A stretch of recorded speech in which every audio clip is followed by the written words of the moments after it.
All right, if you want, and you say, no, these shreds are too long, I don't like that, then cut this into a smaller piece and do it by hand, okay?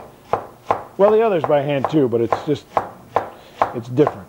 All right, you're going to end up with a better slaw, and all your guests, and especially your nephews, will appreciate it.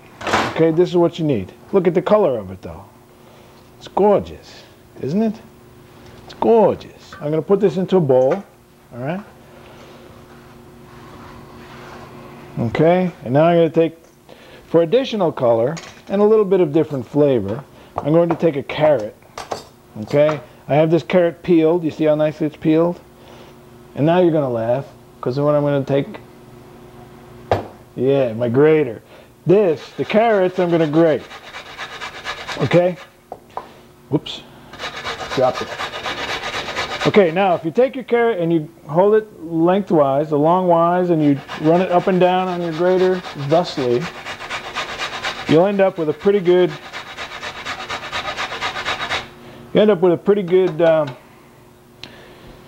shredded carrot. It's not chopped up quite so badly as the cabbage was. The cabbage just doesn't lend itself to a grater. I'm sorry. So there you are, okay? Now, see? Now you've got the color. All right, so here's our cabbage. Okay, we'll make the dressing. Cabbage and carrots. Look at that. It's fabulous. Ooh. All right, so what I want to do is I want to make an eggless mayonnaise, a tofu mayonnaise, okay? I know everyone's going to, all purists are going to say, mayonnaise has to have eggs in it, but don't write me a letter. This is not going to have eggs in it, okay? What I'm going to do is I take a quarter pound, about 4 ounces of the soft tofu, okay? Into my blender it goes, along with a teaspoon of Dijon mustard, okay? Salt to taste, half a teaspoon, okay? All right, and I take a third of a cup or so of olive oil, a couple of tablespoons, where's my tablespoon? Here it is. A couple of tablespoons of virgin olive oil, which is stronger tasting.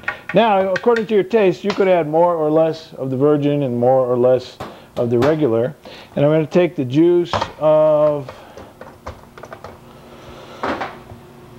1 lemon. Okay?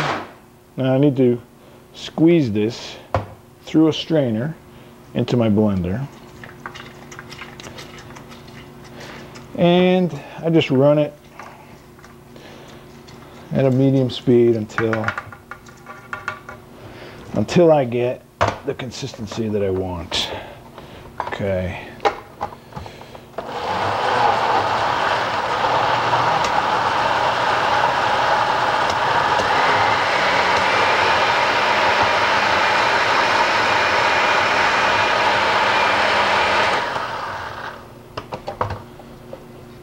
Hey, looks a lot like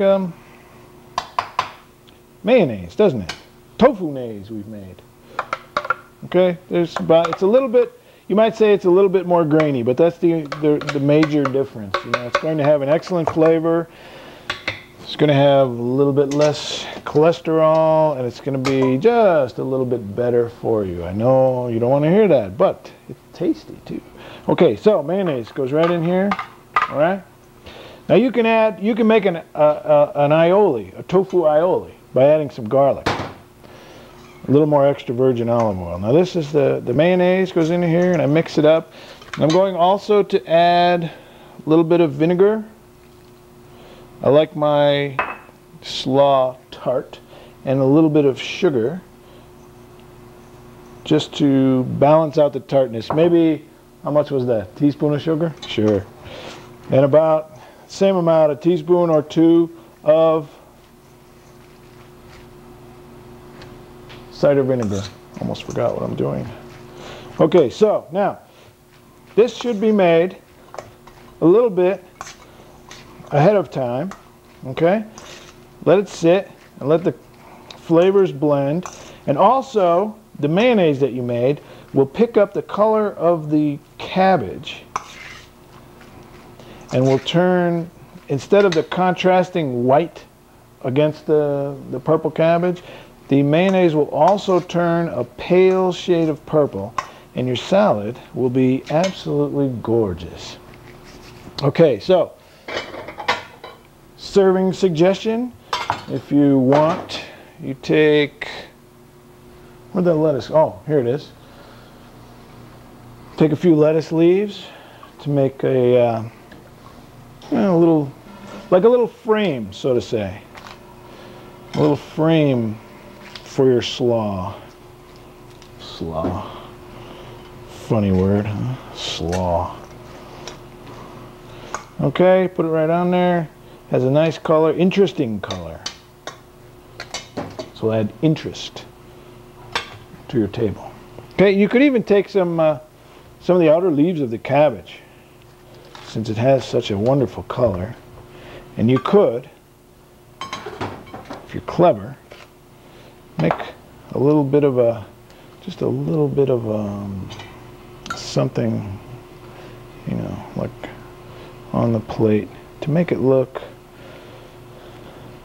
colorful. Okay, when this sits for a little while, it'll just, all the colors and the flavors and everything will blend.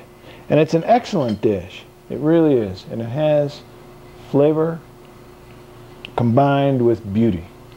What could be better in a dish of food? Okay, so there you go. There's some dishes. And it requires, all of these dishes require actually no cooking, which is a distinct advantage, especially in the summer months when it's warm. Okay, so this is more or less a beginning, like a start of what you could do with foods to add color to your table setting, your dining experience. The purple cabbage, the slaw, it could also be used. I mean, purple cabbage can be used. You can make it like a sweet and sour dish that Germans make. Maybe I'll make that. Maybe in the fall I'll make that. It's an excellent fall dish. But that's a hot application, and it's a beautiful color. It has a little different color than this, but it's gorgeous. And your salads, the red peppers, yellow peppers, they can go into almost any dish, and they bring up the color of a lot of different foods. You can make a risotto, you can make pasta sauce, you can make a lot of different things. You can do what we did on one of the shows. You can stuff red and yellow peppers, and the combination red, yellow, and green, you could use all three. You could make things with carrots, puree carrots, make a soup, make a sauce, do different things with those. With the cilantro, the chutney, you can make pestos of different kinds. You can make all kinds. You can use avocados. You can bring up green into your plates. And with the lassi, you could use blueberries. You could use raspberries. You could use peaches or mangoes for a nice yellow, a little bit of orange. You can use all different things. I just want to get you to think about it. Think about color, where it comes from, how it applies to your foods, and how the look of food increases sometimes your appetite. So, anyway, that's one installment. Maybe we'll do a second, Culinary Colors 2. And for now, that's Vegetarian Kitchen. Thank you very much for joining me.